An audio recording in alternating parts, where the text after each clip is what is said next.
agenda académica de Colombia Genera no puede terminar sin la visión y retroalimentación de los principales líderes del sector.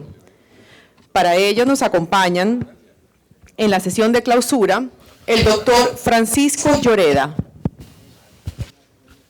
presidente de la Asociación Colombiana de Petróleo, ACP.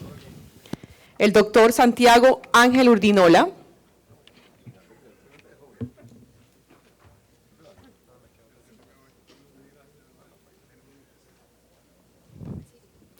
presidente de la Asociación Colombiana de Minería, ACM, el doctor Amílcar Acosta, director ejecutivo de la Federación Nacional de Departamentos, y el doctor Bruce McMaster, presidente de la Asociación Nacional de Empresarios de Colombia, ANDI.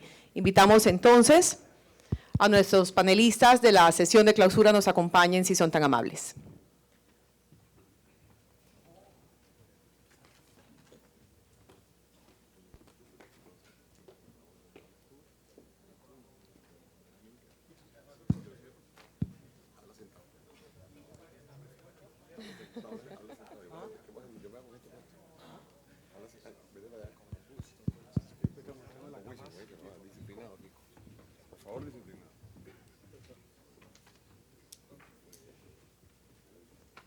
Bien, doctor Bruce, tiene usted la palabra. Bueno, muy bien, llegamos al final de esta jornada de 2 días, donde hicimos un repaso por una muy buena parte de lo que es el sector minero energético colombiano. Tuvimos la oportunidad de hablar de encadenamientos, hablamos de encadenamientos en el sector de hidrocarburos, hablamos de encadenamientos en el sector de minería, hablamos de sostenibilidad social, de sostenibilidad ambiental, hablamos de los precios del petróleo, hablamos de las perspectivas de la exploración en Colombia, hablamos también de los efectos de los cambios en el petróleo, de los precios en el petróleo y los minerales sobre las finanzas públicas. La verdad es que tuvimos una agenda muy nutrida, una agenda donde pudimos además ser conscientes de la relevancia que tiene el sector sobre la economía y sobre la sociedad colombiana. Y le hemos pedido, digamos, yo le he pedido personalmente a mis colegas de otros gremios que nos acompañen a hacer un poco las reflexiones finales de estos 2 días de encuentro, de estos 2 días de discusión. Entonces invitamos a Santiago Ángel, que ustedes saben, es el presidente, nuevo flamante presidente de la ACM, Asociación Colombiana de Minería. Nuevo flamante presidente de la ACP, Kiko Lloreda, y nuevo y flamante presidente de la Federación de Departamentos. Es decir, este es un panel de novatos. Los 4 somos más o menos nuevecitos en esta tarea. De manera que yo quería, y no sé si Mauricio se me fue ya, no te vayas, Mauricio. Porque yo quería, digamos, a propósito de las reflexiones antes de que se fuera Mauricio y sabiendo que Carlos Erazo está a punto de irse también, yo quería hacer un par meter la cucharada sobre el tema del gas, que es un tema en donde, por supuesto, yo he estado activamente participando, como ustedes saben, no solo en la reunión que, como dice Ramón Pereira, se convocó en una fecha particularmente difícil, como fue la del 26 de diciembre, sino además permanentemente la conversación con la CREC y con el Ministerio, con los productores, con los consumidores, con los distribuidores, con los transportadores. Decir varias cosas. A mí, en realidad, me parece que la situación que hemos venido viviendo durante los últimos 3 o 4 meses, pues ha retado un poco la inteligencia de todos los agentes del sector, porque de alguna forma lo que pasó, yo no creo que nadie lo había previsto. Lo que pasó, además, no fue tampoco la mala intención de nadie, y yo creo que Antonio Celia así lo dijo durante la presentación, no hay nadie que se haya imaginado esto maquiavélicamente para que resultara en lo que resultó. Lo cierto es que al final lo que hicimos fue tomar unas decisiones de índole técnica, o que creímos de índole técnica, de índole científica inclusive, porque pues gurús hubo detrás de las decisiones y demás. Además se consultaron cuáles eran los mecanismos de formación de los precios, los mecanismos de indexación, y yo quiero decir que no es lo mismo, y sobre eso quiero hacer un par de reflexiones ahora. Y nos encontramos con situaciones absolutamente paradójicas en donde teníamos, para los que no lo tienen tan presente y no son de la región y no son del sector de gas, donde terminamos teniendo, digamos, en los contratos de largo plazo incrementos de cerca del 25% y en los contratos de corto plazo incrementos del 15%. Evidentemente este es un mercado con unas características muy especiales porque es un mercado de índole nacional, un mercado en donde tenemos por encima del mercado del gas todo el mercado de energía. Y abajo tenemos el mercado del gas. Y el mercado de energía es un mercado nacional que depende no solamente de la oferta y la demanda de energía, sino depende de temas tan sofisticados como la disponibilidad de recurso hídrico. Luego tenemos el mercado del gas, que es un mercado que sí, por alguna decisión que en algún momento se decidió segmentar, como decía Mauricio, por fuentes. Y entonces tenemos que efectivamente, por un lado, tenemos la oferta del gas en el Caribe, especialmente los pozos de Ballena y Chuchupa, y no tenemos una interconexión nacional, de manera que tenemos un mercado nacional que demanda un mercado que es absolutamente regional. Yo lo que diría, y se lo diría a la CREC, es que históricamente, pues la regulación en Colombia no es ni mucho menos un ejemplo de estabilidad, digamos. La regulación en Colombia la hemos venido construyendo y la hemos venido construyendo entre todos y en diferentes sectores y en diferentes subsectores por años. Si nos encontramos con una situación paradójica como la que tenemos hoy en día, yo diría que nosotros, sin darnos demasiados golpes de pecho, deberíamos decir, hay que revisar la regulación. Entre otras cosas, lo digo, Mauricio, perdón que me estoy dirigiendo tanto a ti en esto, por la revista que tienes ahí enfrente. En realidad en Colombia el tema de estabilidad jurídica pues ha sido un problema grave y un problema permanente.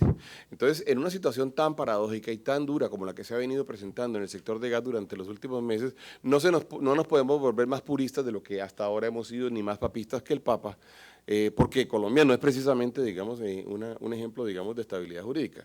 Lo que tenemos, yo creo que es un ejemplo en donde las reglas en las cuales nos pusimos de acuerdo resultaron mal. Y nosotros, sin darnos demasiado, repito, golpes de pecho, debemos tener la tranquilidad de decir, bueno, ¿cómo hacemos para construir un mercado que funcione y que funcione justamente? Y fíjense ustedes que nos encontramos con que ni siquiera la discusión está alrededor de cómo se forma el precio, la discusión está alrededor de cómo se incrementa el precio. Que les hablo a ustedes de lo paradójico de la historia. Y cómo se incrementa el precio produjo, digamos, los precios que tenemos hoy en día o condujo a los precios que eventualmente tenemos hoy en día. De manera que yo he tenido oportunidad de hablar con los productores, yo he tenido oportunidad de hablar con los reguladores, he tenido la oportunidad de hablar con el ministerio y por supuesto con los consumidores, tanto los consumidores del gas domiciliario como los consumidores industriales. Colombia tiene que tomar decisiones inteligentes, nosotros tenemos que tener la tranquilidad de saber que hay cosas que están en construcción, que hay cosas que puede ser que nos hayan funcionado bien, hay otras que no nos han funcionado tan bien y las decisiones tienen que tomarse tranquilamente. Por supuesto, cada uno defiende sus intereses, por supuesto, cada uno tiene sus derechos, tenemos que respetarlos, pero estamos hablando al final del día de relaciones comerciales. De relaciones comerciales en un mercado en donde es importante la regulación, dadas justamente dos cosas. Uno, el hecho de que es un bien no transable, como dijo Ramón Pereira hace un momento, y dos, el hecho de que tenemos una oferta verdaderamente limitada, que es el caso, digamos, solamente de los dos productores que están allí. La tarea del regulador, ¿cuál es? Simular, digamos, un mercado de competencia, o ayudar a generar las reglas que nos permitan tener un mercado de competencia. Distinto va a ser, como mencionaba Antonio Celia ahorita, distinto va a ser cuando tengamos la planta de regasificación, porque vamos a estar hablando, ahí sí es verdad, de un producto que sí traemos y que compramos seguramente a precios internacionales. Hoy en día no tenemos eso, seguramente esa va a ser una válvula que le va a ayudar al mercado a comportarse como un mercado, digamos, más parecido al mercado de los bienes transables, especialmente si uno es capaz además de hacer la regasificación en dos sentidos. De manera que nosotros además pues celebramos, digamos, todo el estudio que ha venido desarrollando la CREC y pues entendemos que además esta realidad, digamos, les ha impuesto un nuevo reto, les ha impuesto un nuevo desafío, que de lo que nosotros sabemos, que como dice Mauricio, no quiero ser infidente de una conversación que no ha existido. Entonces, claro, no vas a hacerlo, pero lo cierto es que sí estamos pensando, y en realidad todos en Colombia estamos pensando, en que ojalá podamos tener una relación equilibrada. Como recomendación muy especial es recuerden, y nosotros no creemos, por supuesto, y lo dijo el viceministro Erazo, yo quiero ratificar lo que él dijo, nosotros no queremos ni mucho menos estigmatizar al sector energético, quien además es que nos da la posibilidad de tener la generación y disponer de energía y demás, lo que nosotros, y no queremos que se confunda una cosa con la otra. Lo que sabemos es que hay una demanda que se comporta muy distinto, por un lado, que tiene que ver, digamos, con temas como recursos hídricos y con una bolsa de energía, y hay otra demanda, que es la demanda, digamos, local de un producto que pues, se ha convertido no solamente en un servicio público domiciliario, en la costa siempre ha sido así por muchos años, sino que además pues, es el que le da la competitividad a la costa. De manera que, bueno, yo dicho esto,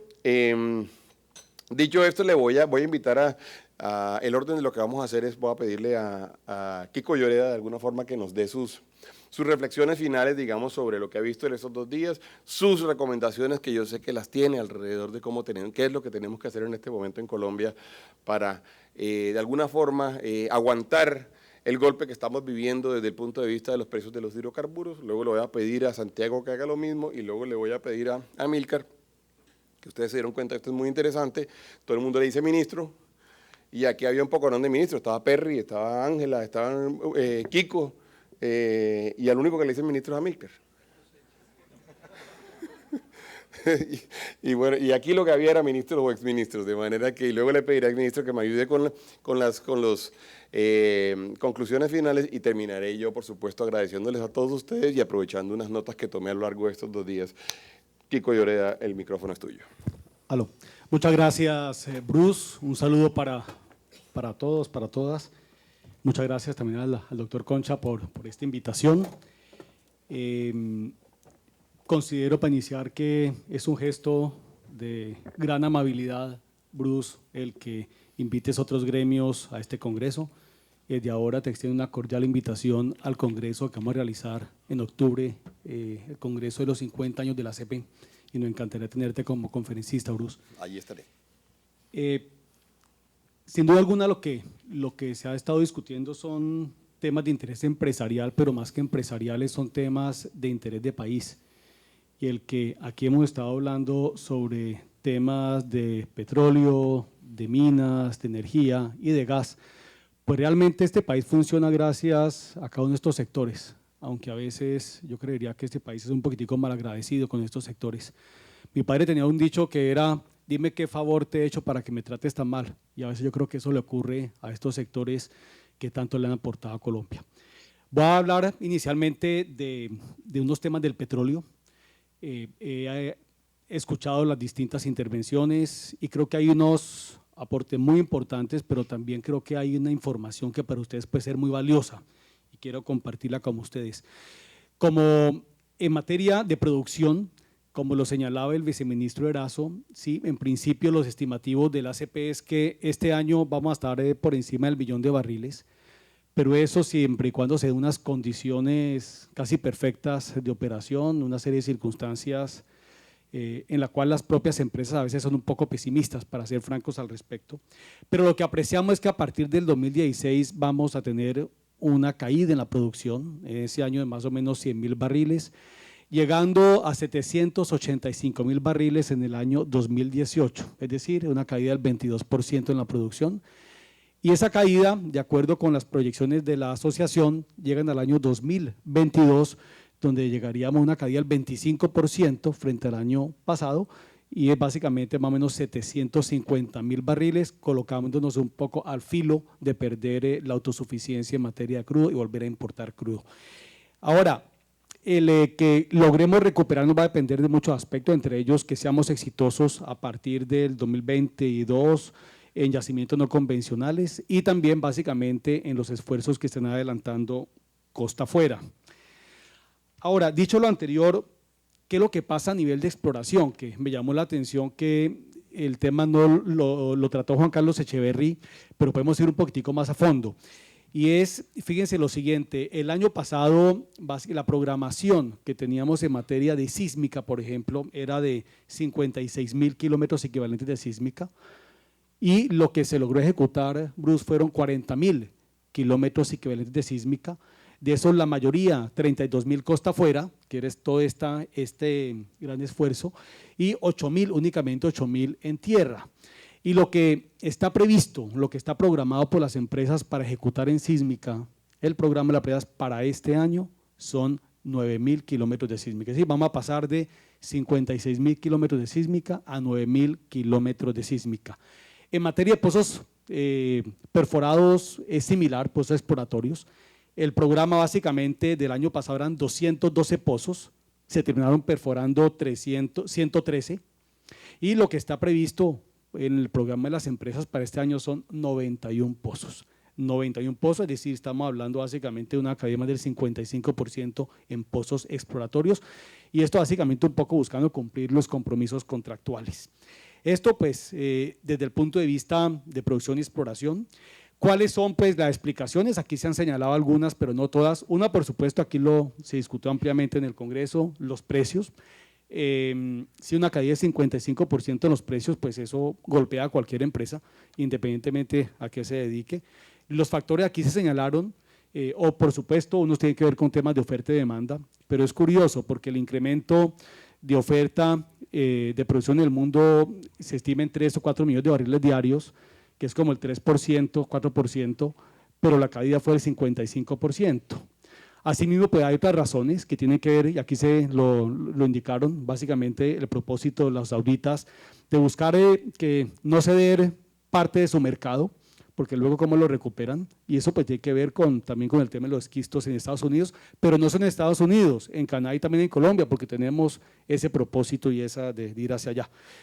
Lo otro, sí, factores geopolíticos, pero hay un factor que se ha mencionado poco y es que yo creo que en torno del tema de los precios hay un fenómeno de especulación gigantesco y yo creo que eso en parte es lo que explica que en los últimos días hubo un leve incremento en el precio sin ninguna razón de mercado, porque mientras el precio estaba incrementando, pues resulta que en el último mes la OPEP introdujo 485.000 barriles más al mercado, de 30 millones 500 pasó como a 30 millones 900, entonces más oferta, de todos los precios estaban subiendo un poco, entonces eso en parte explica que hay otros factores.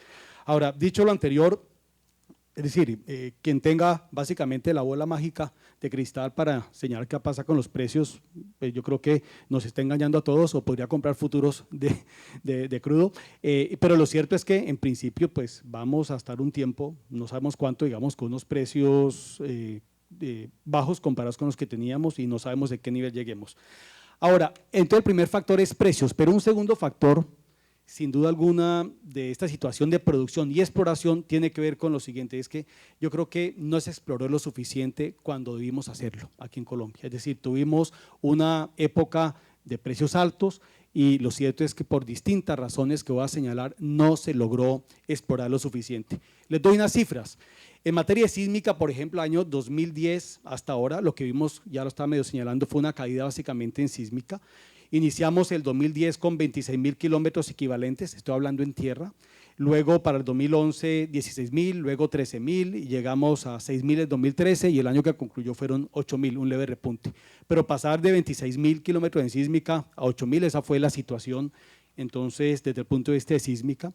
Algo similar ocurrió básicamente en la perforación en pozos exploratorios, donde tuvimos un pico en 131 pozos en el año 2012, llegamos a 113, pero lo cierto es que no logramos avanzar más. Cuando uno le pregunta a las empresas qué pasó con sus presupuestos de inversión, que ellos qué dicen, indican que el 70% señalan que no lograron ejecutar los presupuestos de la manera como lo tenían previsto.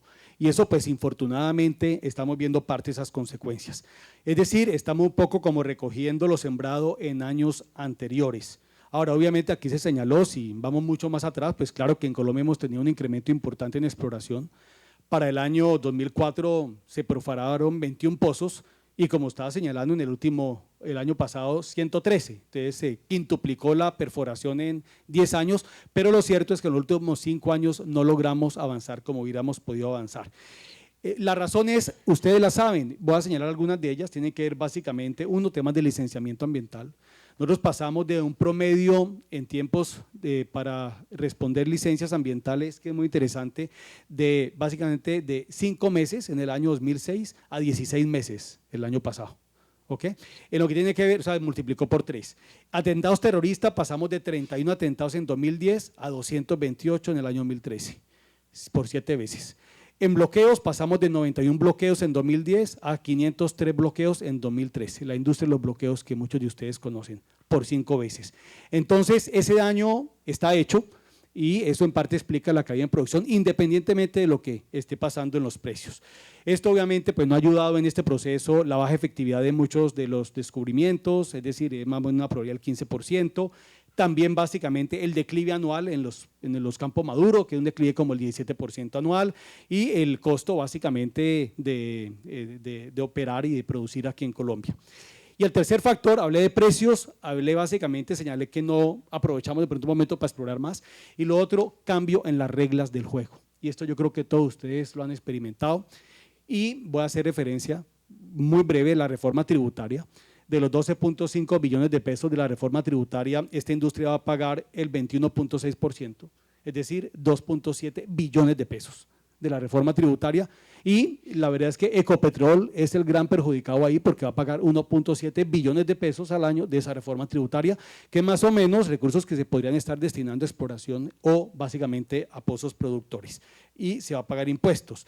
Entonces, a veces yo tengo la impresión que, infortunadamente, por hacerse unos recursos de corto plazo, lo que se ha hecho es que se pone en riesgo la financiación de mediano y largo plazo en el país. Esta industria, ustedes saben, es una industria gravada en exceso, con Government Take de 70%, con la reforma tributaria que en 75%, en fin. Entonces, todo lo anterior para señalar que aquí lo que se ha estado comprometiendo con el cambio en las reglas del juego es básicamente la competitividad de esta industria. Eso es así, y lo cierto es que lo que fue un impulsor en el pasado para esta industria, que era la estabilidad política y la estabilidad en el régimen fiscal, es necesario señalarlo con mucha claridad. Básicamente, la estabilidad en el régimen fiscal ya no es un impulsor, de esta industria porque no hay estabilidad en el régimen fiscal. Las encuestas de clima ambiente así lo reflejan. Las empresas, el año pasado hicimos una encuesta y el 26% señalaba que iba a reducir inversión en producción, 50% en exploración, y es lo que estamos viendo, yo les estaba señalando. Hay algo, Bruce, en relación con la reforma tributaria de carácter estructural. Yo tengo la impresión que nosotros no vamos a tener pronto una reforma tributaria de carácter estructural. Lo primero porque este es un año político y de pronto además podemos correr el riesgo, un riesgo adicional, y es que de pronto en esa reforma política terminemos, disculpen que lo diga coloquialmente, aún más clavados. Entonces ese es un tema que será necesario avanzar en él, pero yo la verdad no soy muy optimista frente al mismo. Y más porque, como lo puedo hacer señalar, pues el hueco de la caída en los precios para el próximo año puede ser entre 10 y 15 billones de pesos, entonces pues eso seguramente alguien los tendría que pagar. En cuanto a cuál es el impacto, y aquí se han mencionado algunas, es cierto, un impacto en las finanzas públicas, va a depender, este año el impacto no es mayor porque el precio del semestre, el año pasado, el primer semestre fue alto, entonces al promediar pues baja, pero lo cierto es que uno puede estimar que va a haber de todos modos un impacto de 1.5, 2 billones de pesos para este año, pero donde vamos a tener un impacto muy fuerte, y aquí se ha dicho, es el próximo año.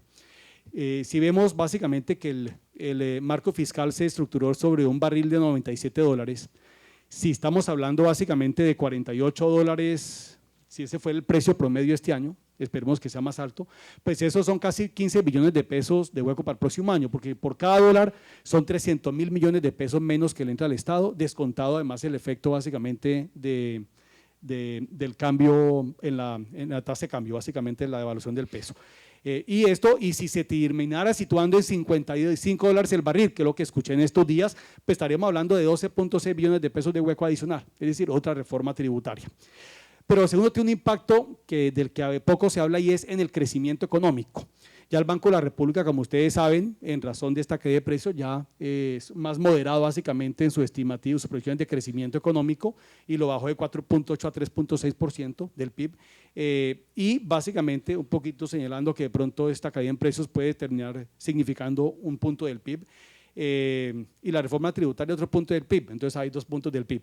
Pero hay algo que es muy importante, y por eso me pareció muy importante escuchar a Luis Fernando Andrade, es porque el sector de la construcción es el que desde el año pasado se ha señalado que es el que está jalonando la economía.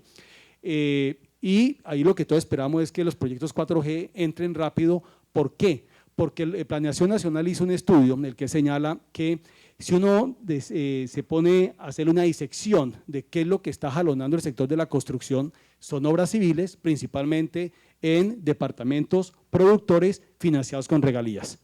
Entonces uno se pregunta cuál es la sostenibilidad de ese tipo de obras civiles en la medida en que las regalías empiecen a caer y el régimen de transición ya terminó. Y lo otro, pues incluso los programas de vivienda del gobierno pues se financian con presupuesto nacional y ustedes ya saben, aquí se señaló que más o menos el 20% de los ingresos fiscales del país los aporta esta industria. Pero el tercer impacto es a nivel de desarrollo regional. Seguramente este año no, porque hay un rezago en la ejecución de las regalías, pero lo cierto es que esta es una industria que en bienes y servicios compra al año 32 billones de pesos. 32 billones de pesos, ustedes lo saben, que además pues, tiene una generación de 120.000 empleos, no es intensivo en empleo, es cierto, pero es una cifra importante. Y también el año pasado fueron 700.000 millones de pesos básicamente en proyectos de responsabilidad social empresarial, principalmente en estos departamentos. Entonces, ahí vamos a ver una afectación. Dicho lo anterior, el punto que en mi sentir más preocupa, y aquí de impacto, y aquí lo señaló Amílcar, es el tema de las reservas. Tenemos unas reservas realmente precarias, 2.450 millones de barriles no es nada, México, para no ir mal, ustedes saben, tiene 10 veces más, y nosotros antes de esta caída en precios, los estimativos que hacíamos en la ACP es que se requerían entre 200 y 230 pozos exploratorios por año durante 5 años, para poder lograr una incorporación de reservas que nos permita ver cómo lo modificamos esta situación, y ya les dije, este año vamos a perforar, si nos va bien, 91 pozos, entonces esa situación no es la mejor. Ahora, ¿qué se está haciendo? Voy a mencionar 2 o 3 cosas, y aquí voy terminando. Lo primero, con el Ministerio de Minas y con el gobierno, sí hemos logrado avanzar en un proceso de articulación y coordinación.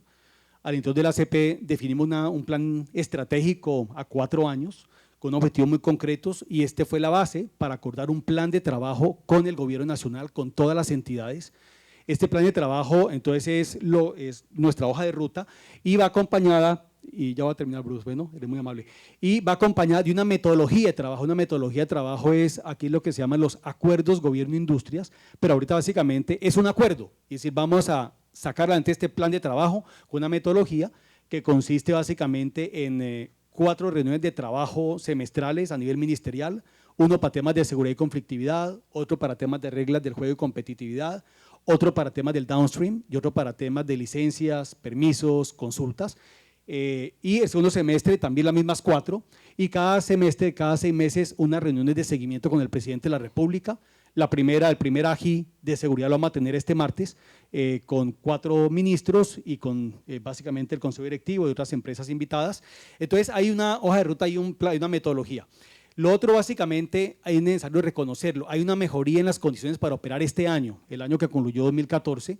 Vemos que hay una reducción básicamente en los atentados terroristas de 228 a 136, también en materia de bloqueos pasamos básicamente de 503 a 455, en licencias ambientales bajamos 15 meses el promedio, ya no son 16 meses, sino que son 15 meses y medio, y no es mucho, pero son muy altos, entonces hay una tarea por desarrollar y yo debo decir que sí reconocemos el compromiso de los distintos ministerios con los que estamos trabajando. Pero esto es muy importante, lo voy a decir, y es estos temas, es decir, el poder operar ya no es suficiente. Cuando hablo con las empresas me dicen, vea, ese no es el tema ahora. O sea, esto ya no es business as usual, esto cambió.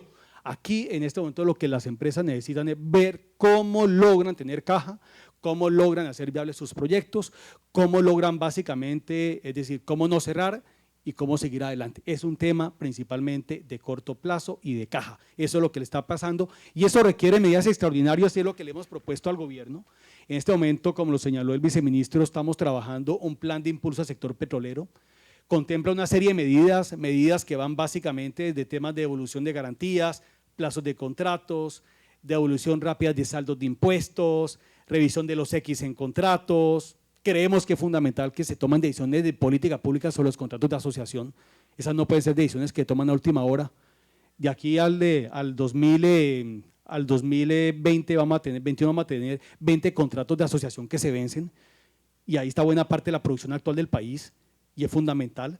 Entonces, en este momento lo que estamos mirando con el Ministerio de Minas, con la ANH, son unas medidas que son del resorte de la ANH y su consejo directivo, otras que son también del resto del gobierno, y los vamos a mirar con el Ministerio de Hacienda. Por supuesto, será una decisión del gobierno en su conjunto. Nosotros no dudamos de que el ministro de Minas es consciente de la gravedad, de la urgencia, de la necesidad de medidas extraordinarias. No dudamos que él es consciente de esto. No puedo decir lo mismo por todos los miembros del gobierno, para ser muy franco, ¿ok? Ahora, dicho lo anterior, me pareció muy bien lo que señaló el ministro cuando dijo que era el momento en que Colombia le retribuyera a esta industria lo que la industria le ha dado. Y aquí ya va a terminar, Bruce. Una breve reflexión sobre el tema del gas, exponiéndome a que me chiflen, ¿ok? Me ha correspondido también en la ACP abordar este tema. Y sobre este tema yo lo que quiero decir es que nosotros sí no somos tan optimistas. Nosotros lo que apreciamos es que hay un problema serio de oferta y demanda de gas en el país, que lo resumo de la siguiente manera. Fíjense esto. Para este año, básicamente la oferta son más o menos 1.200 millones de pies cúbicos, pero para el año 2018 está a la vuelta. El déficit serían 190 millones de pies cúbicos. Para el año 2021 el déficit sería 345 millones de pies cúbicos. ¿Ok? Y esto estamos hablando de reservas probadas. Entonces, la opción, obviamente hay la opción de importar gas, pero creemos que esa es una opción subóptima, además porque lo que producir gas en Colombia pues produce, digamos, impuestos, paga regalías, produce empleo. Es más, de las proyecciones que hemos hecho con los productores y también con los que están haciendo trabajo de exploración, lo que vemos es que entre el año 2015 y 2028, de aquí a allá, las reservas probadas declinan 5% anual. 5% anual, esto debemos tenerlo presente. Y lo que nosotros apreciamos es que para el año 2017 incluso vamos a tener un problema de déficit muy serio en la costa atlántica. Ahora bien, no todas las noticias son malas al respecto, y aquí se señaló. Por un lado, ha habido unos nuevos descubrimientos, hablo principalmente de 26 descubrimientos en los últimos 5 años, de los cuales el 88% está en evaluación. Ojalá tengamos buenas noticias de esa evaluación, y buena parte de ellos están aquí en la costa atlántica. Entonces, eso pues esperemos que nos permitan incrementar básicamente la oferta acá. Y por supuesto, en el largo plazo, la expectativa es con yacimientos no convencionales y costa afuera. Pero lo que yo quería llamar la atención de ustedes es que la discusión, el debate que se ha dado sobre el tema del precio del gas aquí en la costa se ha dado en torno a los productores, y quiero decirles que esa es una parte del rompecabezas. La pregunta es, ¿dónde están los que están adelantando inversiones y proyectos de exploración? Con ellos nos hemos reunido, y lo cierto es que están preocupados, están nerviosos. ¿Y por qué preocupados y nerviosos? Pues básicamente porque no tienen claridad en este momento si las reglas del juego se respetan. No estamos hablando de si las reglas del juego son las mejores, si es necesario mejorarlas, necesario cambiarlas, pero hay unas reglas del juego. Y la gran pregunta que hay del fondo es básicamente si en Colombia se honran los contratos. Ese es un tema muy de fondo, y cuando hablamos con distintas empresas, aquí se mencionaron algunas muy grandes que han hecho un trabajo gigantesco, sobre todo también costa afuera, la pregunta es, ¿las reglas del juego se van a respetar en Colombia o no? ¿Los contratos se van a honrar o no? Esto me lleva básicamente a decirles que es muy importante ver cómo logramos que esta discusión, que se busquen soluciones no con cabeza caliente, sino con cabeza fría, no pensando solo en el término inmediato, sino en el largo plazo, y pensando cómo se logran resolver los problemas que se están enfrentando, pero también pensando en que no podemos poner en riesgo la producción y la oferta de gas en Colombia. He dicho de otra manera, y de una manera muy coloquial, eso tenemos que solucionar de una manera distinta a tratar de bajar los precios a sombrerazos, porque eso nos va a salir muy costoso a todos. Dicho lo anterior, amigas y amigos, lo que quiero decirles es que yo tengo firme convencimiento de que es factible llegar a acuerdos sobre este tema, pero tenemos que buscar acuerdos que no sean unos a costa de otros, sino buscar ver cómo logramos resolver los problemas inmediatos, pero también, repito, qué es lo que más le conviene al país desde el punto de vista de futuro, y el gas es básicamente una fuente de energía fundamental para Colombia. Concluyo básicamente diciéndoles, y me he extendido mucho, disculpen, que algo similar a lo que dijo, no, pero ahí dice que faltan 26 minutos, pero se los voy a regalar a… No, que son 26 minutos para los 4. Lo cierto es que yo creo que este sector le ha cumplido con creces a Colombia. Este ha sido un sector comprometido con el futuro del país. Yo creo que lo que está en juego en este momento es si Colombia está igualmente comprometido con este sector. Muchas gracias. Bien. Bueno, muy bien. Efectivamente te expones a que te chiflemos. ¿Cómo fue que dijiste? Te expones a que te chiflemos porque ahí tenemos, digamos, posiciones un poquito encontradas sobre algunos temas en particular y no nos gustaría en todo caso a nosotros, y lo voy a decir porque lo dijiste, pero no nos gustaría que, digamos, hubiera ningún tipo como de malestar que conduzca, digamos, a decirnos los unos a los otros que se va a poner en peligro, digamos, la exploración futura, porque lo que realmente sucedió es que hubo un incremento, y todos ustedes seguramente están de acuerdo conmigo en que un incremento de un año al otro del 25% en dólares, que además hay que sumarle, por supuesto, la devaluación que se ha presentado, pues es un tema que por lo menos, digamos, llama la atención acerca de la regulación y de los mecanismos de formación de precios que tiene ese mercado. Y nosotros lo que hemos llamado es simplemente a la racionalidad de poder sentarse dos personas o dos grupos de personas racionales desde el punto de vista de negocios a ver cómo uno finalmente logra solucionarlo. Es un mercado que, por cierto, no funciona particularmente bien porque es un mercado que tiene un precio de reserva, además, que es el mercado venezolano, un precio de reserva fijo en donde al final la oferta y la demanda no se alcanzan a cruzar nunca. Te lo dejo allí, lo discutimos en octubre en tu foro, Kiko, muchas gracias. Santiago, por favor, tenemos 25 minutos para los tres, entonces yo quiero, digamos, hacer los final remarks de esta historia. Bueno, muchas gracias, Bruce, a todos, muy buenas tardes. Amílcar, ministro, para seguir con la línea. Yo quiero contarles un poquito de mis dos conclusiones básicas de 2 días de conversaciones. Primero, creo que es muy oportuno que estemos hablando de ese debate sentido que el país ha venido dando los medios de qué le pasa a una Colombia que no tiene recursos ni mineros ni petroleros. Y creo que fuimos muy exhaustivos en saber que se necesitan precisamente para poder mantener el país que quisiéramos llegar, para poder manejar las obras de infraestructuras, los colegios, el desarrollo social y demás, y por lo tanto creo que eso es una necesidad sentida. Porque hace apenas 4 o 5 años, ustedes recuerdan que el debate era si estas industrias colaboraban o no lo suficiente a los impuestos nacionales. Entonces veíamos una mini reforma, y ayer se reclamé al ministro Echeverry que de Mini, y a Bruce de una vez, que de Mini tuvo poco, y precisamente fue una industria que volvió, una reforma que volvió a esa industria muchísimo más costosa. Entonces veníamos de uno del 2010, después viene una reforma tributaria del 2012, después tenemos ahora la del 2014 y ahora nos asignamos a una cuarta reforma, la estructural, y por lo tanto sí tenemos que ser muy sensatos de cómo queremos tratar esta industria.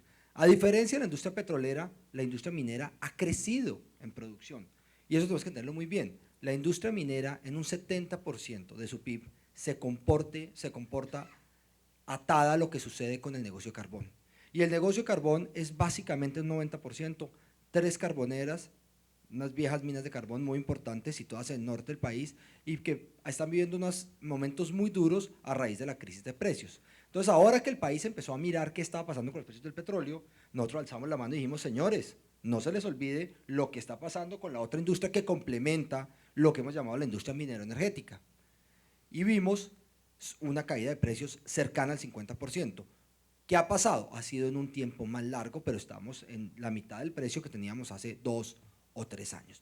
Y eso significa que nos tuvimos que apretar el cinturón y empezar a llamar a decir, oiga, si hay plan de choque, nosotros necesitamos ese plan de choque también, porque la industria minera está viviendo las mismas afugias que está viviendo la industria petrolera.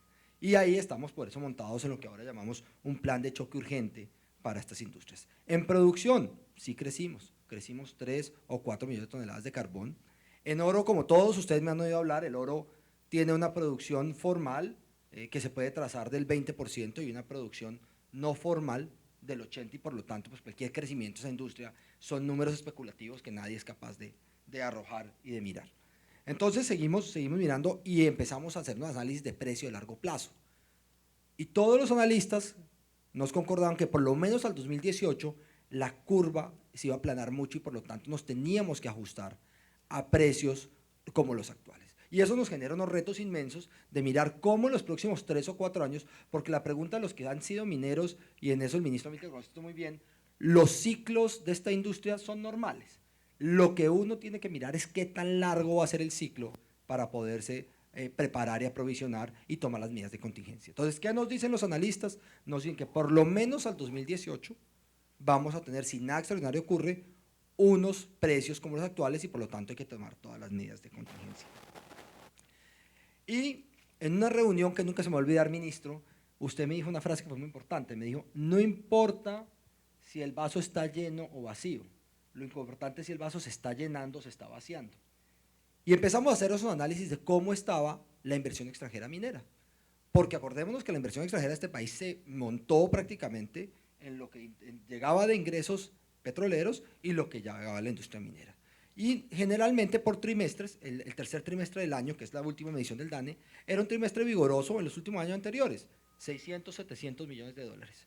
Y cuando empezamos a hacer nuestros comparativos nos vimos una gran sorpresa, aunque no era tan sorpresa porque ya veíamos todas las empresas anunciándolo, todas las preocupaciones, y cae de 600 o 700 millones de dólares promedio a 135.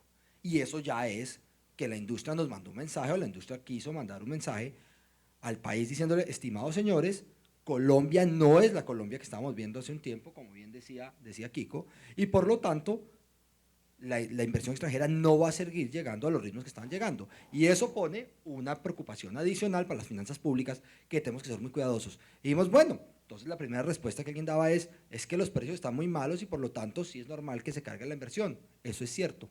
Pero quisimos mirar qué estaba pasando en la región y nos fuimos a mirar con detenimiento Perú.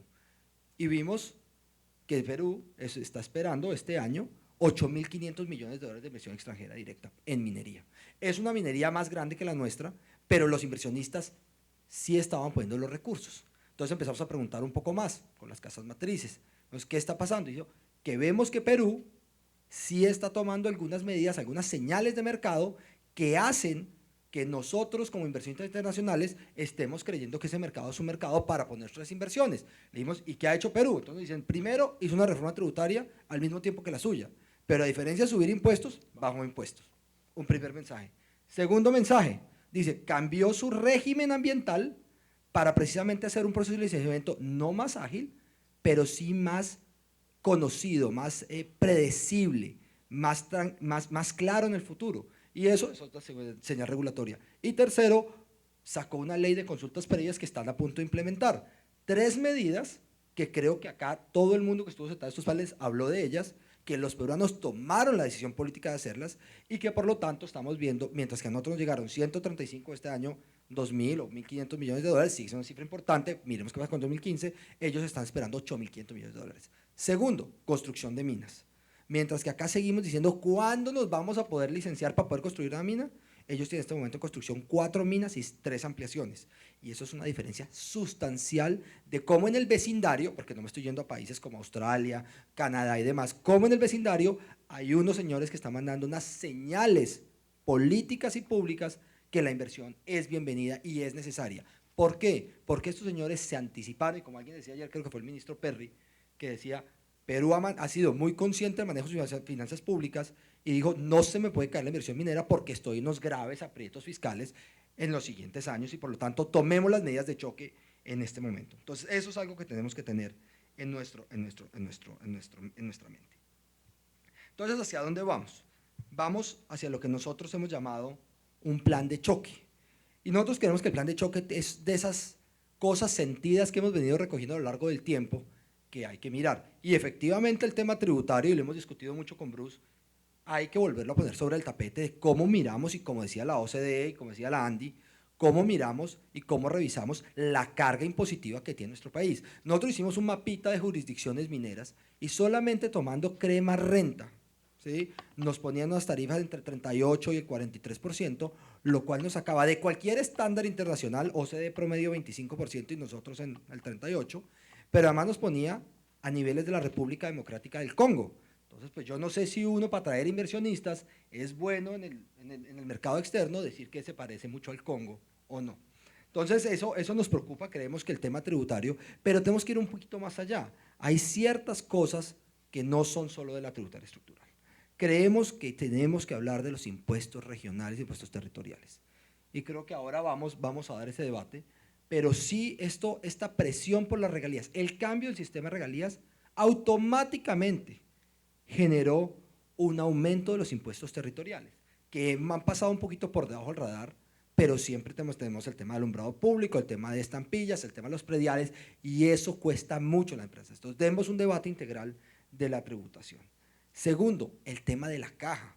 Hablábamos en toda esta reforma tributaria, y creo que con Kiko nos acompañamos mutuamente todos los días, hablábamos de cómo hacemos para tener una DIAN más eficiente que no quite la caja. Estas industrias, ayer decía Ricardo Ernst & Young, decía, estas industrias tienen unas retenciones que no tiene ninguna otra industria del país, unas retenciones que justificaban en momentos de precios altos, pero que hoy en día generan unos saldos a favor gigantescos, y todos ustedes saben que un saldo a favor termina siendo un pleito con la DIAN. Entonces, ¿cómo hacemos para que en un tema de tributos altos, precisamente además tampoco se me quede con la caja, que es con lo que estoy trabajando en el día a día? Un tema muy técnico que no voy a hablar mucho de canon superficiario, el tema de fletes y demás, pero creemos que en el conjunto tributario, que nosotros llamamos la tajada fiscal, hay ciertas cosas que podemos mejorar para ser más competitivos. En el tema de trámites, a lo peruano creemos que una consulta previa, que una ley de consulta previa, estatutaria de consulta previa, es necesaria. Ayer en el panel quedó como que sí, como que no, que el tema es de mejor relacionamiento, pero nosotros creemos que reglas de juego claras permiten que los inversionistas tengan certeza de venir al país. Y en eso, por lo tanto, sí creemos que esa ley es necesaria que se ponga en trámite en el país. Tercero, el licenciamiento ambiental. A diferencia de lo que pasa con el sector petrolero, la industria minera en más de un 90% se licencia en las CARs. Y ustedes se imaginan lo que es, pues cada proyecto en cada CAR es un mundo distinto. No tenemos esas reglas homogéneas que quisiéramos tener. Y por lo tanto, nuestro simple llamado es, hagamos unas reglas de juego que nos permitan saber qué esperar, y no que dependiendo quién es el sujeto, las reglas sean A, B o C, lo cual complica mucho, sobre todo la interrelación local en cada caso. Infraestructura. Estamos trabajando unas ideas ahora que tenemos un reto adicional por el tema de las regalías, de cómo con regalías podíamos apoyar el desarrollo de infraestructura terciaria, que en muchos casos, sobre todo para el carbón del interior, viene siendo 40, 50 o el 60% de sus costos. En el tema de política pública, nosotros sí creemos, y como dijo Kiko, va a retomar ahí, si tenemos una visión integral. Nosotros hemos encontrado en este momento de crisis la mejor interlocución con las autoridades mineras del país, la mejor disposición a arreglar esto. Pero como dice Kiko, desafortunadamente los problemas de esta industria, los cuidados de esta industria no son solo de este sector, tienen que ver con una gran multiplicidad de autoridades que manejan estos sectores, el tema ambiental, el tema social, y creo que todos han sido muy dispuestos a trabajar y a mejorar los temas. Lo importante es cómo nos coordinamos, cómo caminamos todos hacia un lado, y me da una envidia la berraca que usted tenga a los 4 ministros sentados para su plan de choque, porque yo creo que deberíamos llegar allá como industria minera para montarnos en la misma línea, porque nuestros temas van por el mismo lado, que todos tenemos que trabajar en juntos, y por eso creemos que un COMPES minero es necesario para que dé esas reglas de juego, que digan, señores mineros, el país va a caminar hacia allá, indistintamente qué ministerio, qué cartera, qué funcionario queremos caminar hacia allá. Una gran esperanza del Plan Nacional de Desarrollo. Creemos que ahí se deben sentar unas reglas y unas bases para estos próximos 4 años. Esperemos qué sorpresa tenemos el lunes o esta noche, pero ahí tenemos una esperanza grande. Y creemos que hay una política muy acertada, y es la de los proyectos de interés nacional y estratégico. Creemos que eso está funcionando bien, ahí tenemos que aplaudir al gobierno nacional. Al esquema canadiense, donde nos decía un señor canadiense que vino, que era el experto de los pines del mundo, y dijo, Canadá, por solo poner reglas de juego claras, está esperando el año 2015 $70 billones en inversión. Y creo que Colombia ha ido copiando, aún quisiéramos que fuera a un ritmo mayor, pero creemos que esa dupla de que el Estado se junte, precisamente para entender que hay proyectos de interés nacional estratégico, que estos nuevos proyectos, como bien decía Kiko, de gas, de petróleo, de minería, eléctricos, no son solamente de interés de un inversionista, sino también del Estado, porque generan riqueza, porque generan encadenamiento, porque generan empleo, y trabajemos juntos para sacarlo adelante. Por eso necesitamos afianzar esa ventanilla, necesitamos crecer esa ventanilla para poder trabajar mejor. Por último, un gran reto, o 2 grandes retos, el tema de la extracción ilícita de minerales. Creo que el país ya se acostumbró a hablar de la minería ilegal. Nosotros ahora estamos en el reto de no hablar de minería ilegal, sino de extracción ilícita, y ahí hay que hacer 2 temas. Uno, apoyar la formalización. abrir todos los caminos para que una industria que alrededor del 60% no es formal pueda acercarse a la legalidad. Y segundo, apretar las penas, porque no puede ser que penas como derramar mercurio en los ríos, no pagar impuestos, no cumplir con la seguridad social y además extraer ilícitamente mineral sean excarcelables porque precisamente han perdido el miedo a ser judicializados y por lo tanto a la pena. Yo creo que ahí tenemos nuestro plan de choque. Bien. Ministro Amílcar, tenemos 11 minutos usted y yo.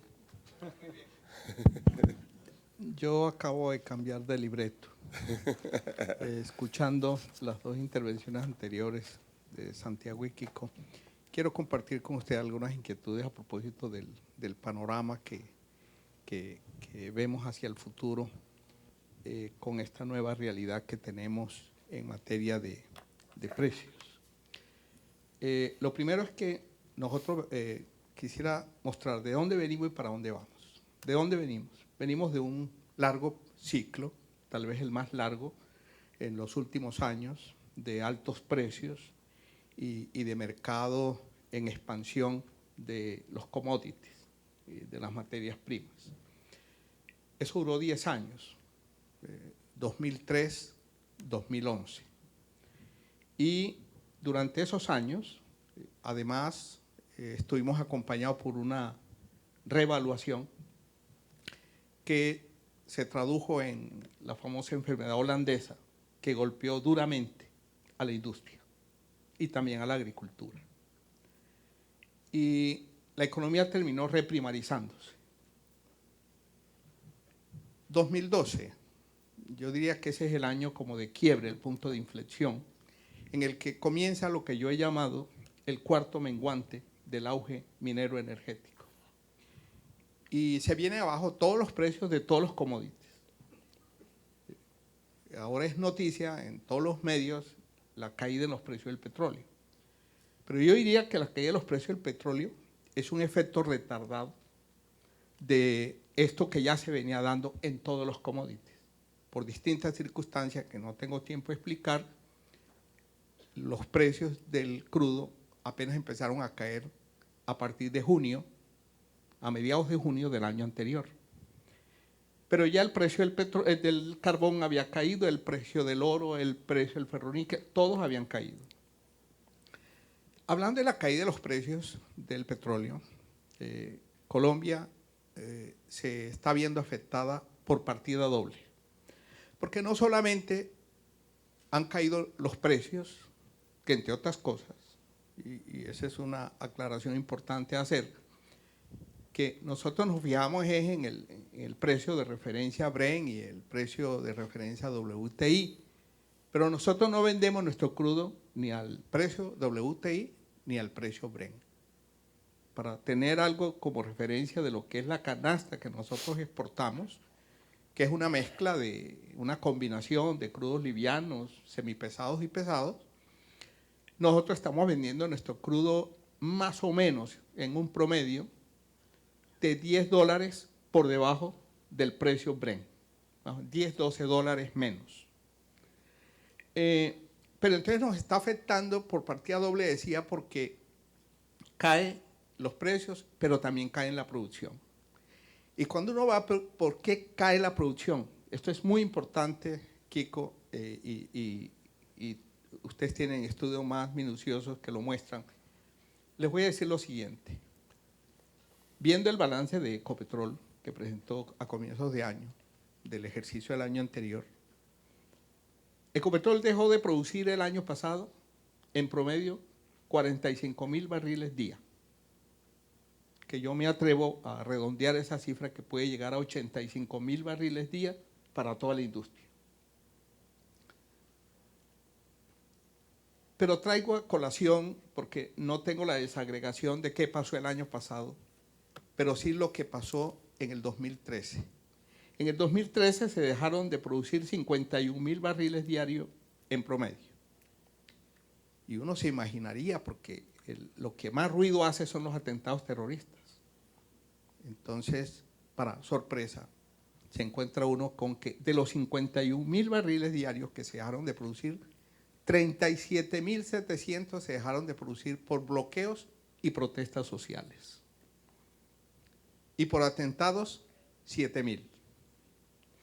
Entonces, ahí hay un tema planteado a resolver, el problema social. Y aquí se mencionó el tema regalías y eso ha servido ahí como un catalizador de la conflictividad social en las regiones productoras.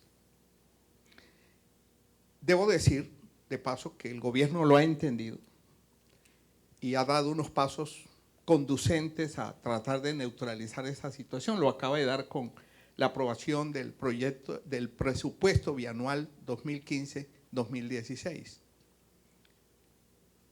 Y fue que, haciendo de tripas corazón, se estableció en ese presupuesto asignarle como asignación directa, valga la redundancia, a los departamentos productores 1 billón de pesos más del que iban a recibir de no haberse tomado esa medida. Y el gobierno lo entendió más porque este es un año crítico, porque el periodo de transición que traíamos, 2012, 2013, 2014, terminó. Y oigan esto que les voy a decir, los departamentos productores pasaron de recibir en promedio un 76% de todas las regalías que recibieron hasta el año 2011 a recibir este año el 10%. Entonces eso está golpeando mucho las finanzas territoriales de los departamentos productores. Ahora bien, yo a veces leo en la prensa y cuando algunos comentaristas, no es que el impacto lo vamos a sentir en el 2016. No, ya lo estamos sintiendo. Miren estos datos que les voy a dar. Año pasado, entre enero y noviembre del año pasado, la balanza comercial del país tuvo un déficit de 4.807 millones de dólares. Cuando en igual periodo del año 2013 habíamos tenido un superávit de 1.646, para una diferencia de 6.454 millones de dólares en contra. Inversión extranjera directa.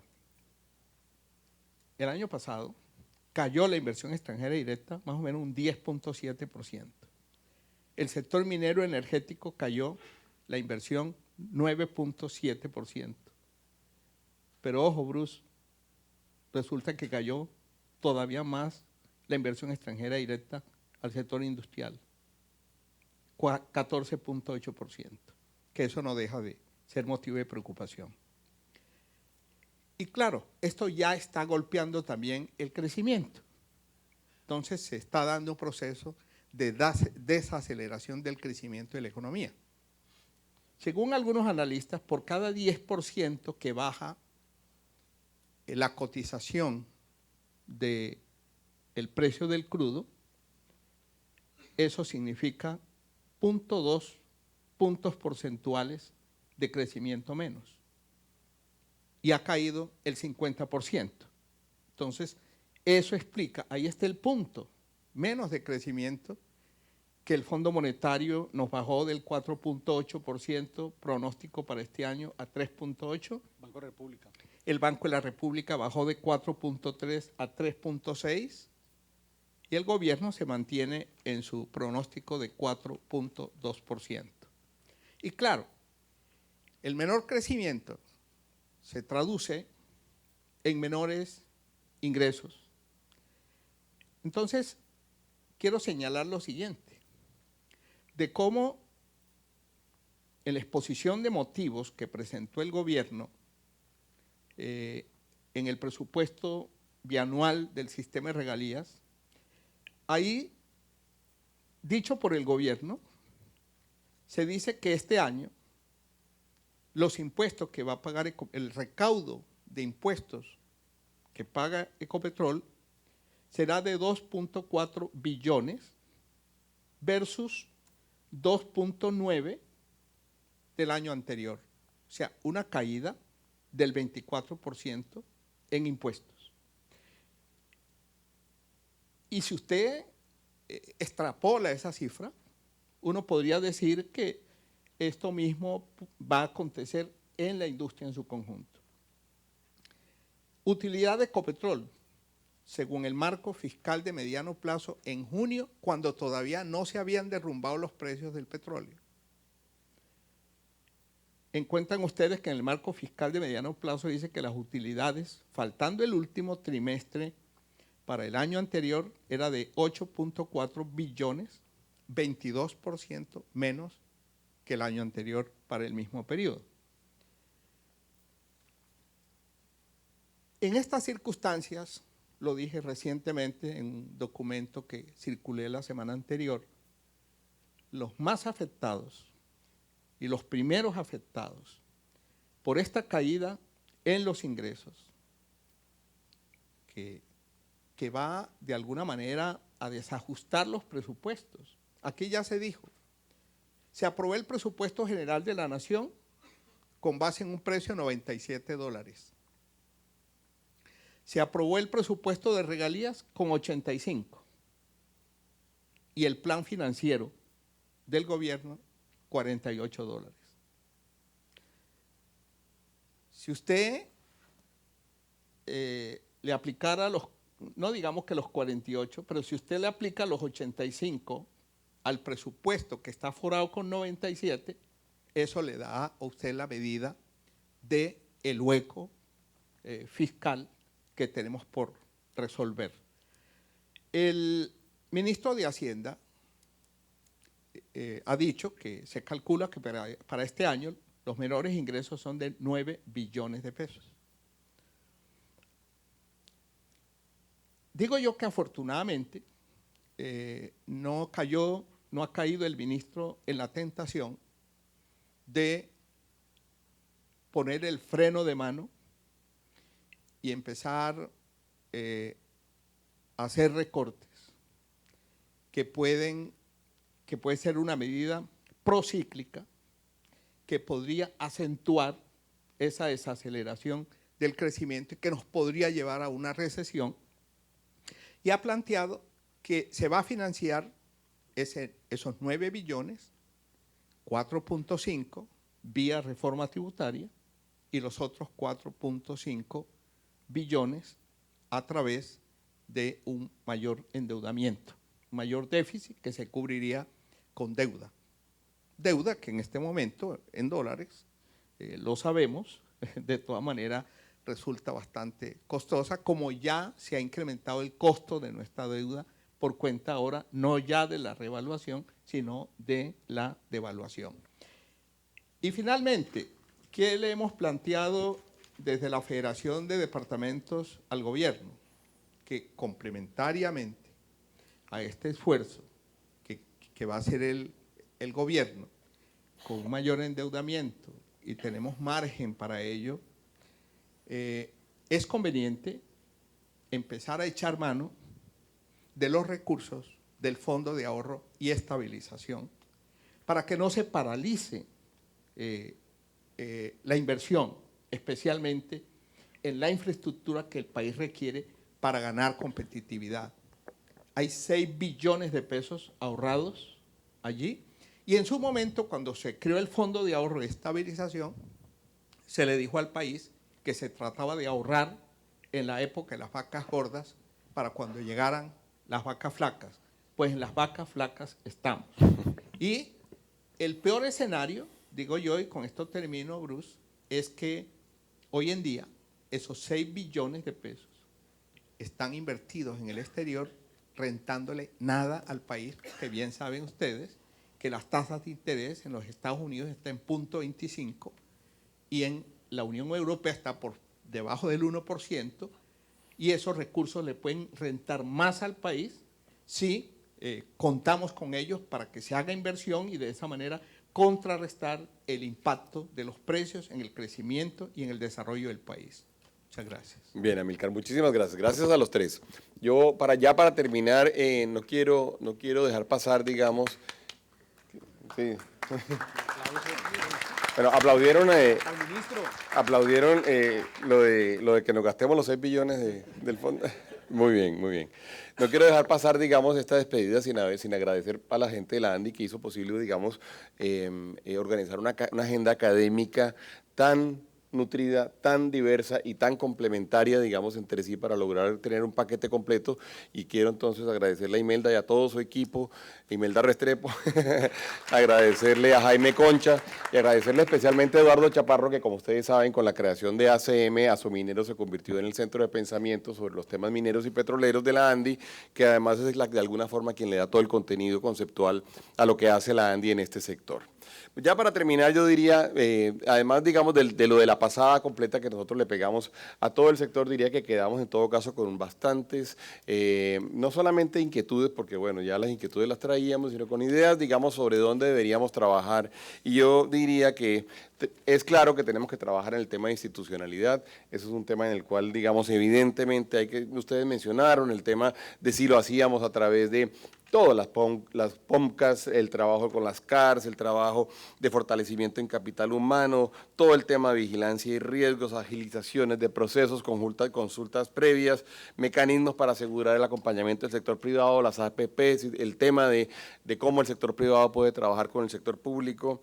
Tenemos que hacer un trabajo también muy fuerte en el diseño de política minera y petrolera.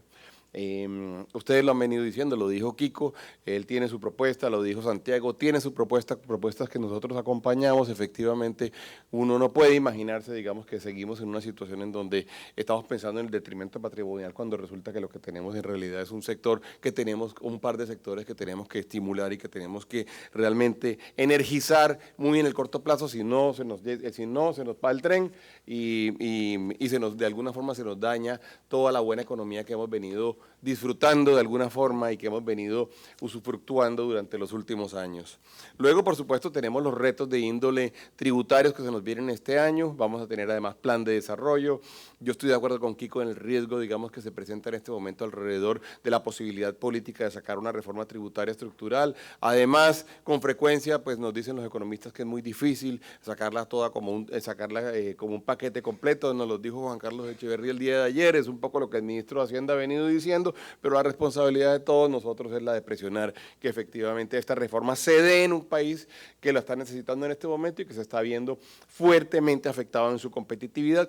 Y ojo, hubo una cosa que mencionó Echeverría ayer que yo quiero además resaltar, es verdad, en Colombia no hay gente que sepa de cuál es el efecto de los impuestos sobre el desarrollo del país. Por lo tanto, las decisiones tributarias se restringen eminentemente a la discusión de si tenemos o no tenemos caja y si tenemos o no tenemos recursos en los gobiernos nacionales y en los gobiernos departamentales y regionales, como lo dijo Santiago Ángel hace un segundo. Colombia tiene que hacer ese trabajo. Yo creo que ahí los gremios tenemos un papel importantísimo, tenemos los centros de pensamiento, tenemos la posibilidad de aportarle al gobierno. Esperamos que además el gobierno pues escuche nuestros aportes durante estos meses. Vamos a querer realmente ser muy proactivos.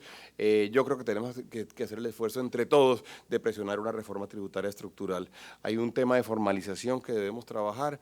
Yo creo que el ejercicio que hemos tenido, digamos, y Kiko, la respuesta no es solamente por amabilidad, digamos, que te invitamos o que invitamos a Santiago y que está Ángela y demás. Lo hicimos porque nosotros sí creemos que el sector como un todo tiene que trabajar.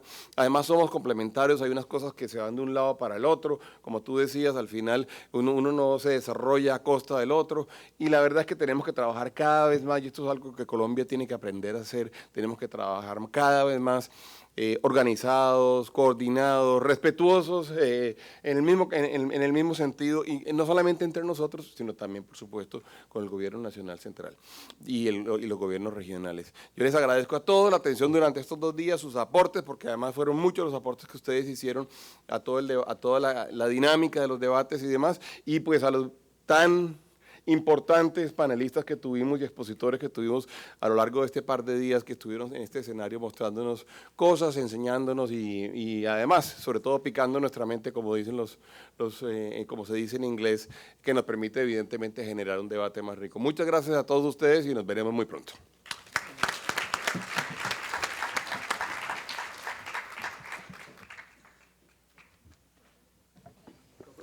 Muchas gracias a los panelistas, al doctor Bruce, por supuesto a ustedes por su compañía y asistencia.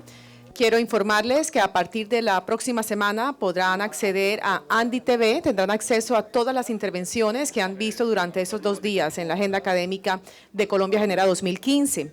Entran a la página de la Andy, ingresan a Andy TV y ahí accesan a los videos de las conferencias. Recuerden, por favor, colaborarnos con las encuestas de evaluación. Encontrarán personal de apoyo en la muestra comercial. Son solo 2 minuticos. Para nosotros es muy importante su evaluación del evento. A todos ustedes, mil gracias y que sigan disfrutando de la hermosa Cartagena de Indias.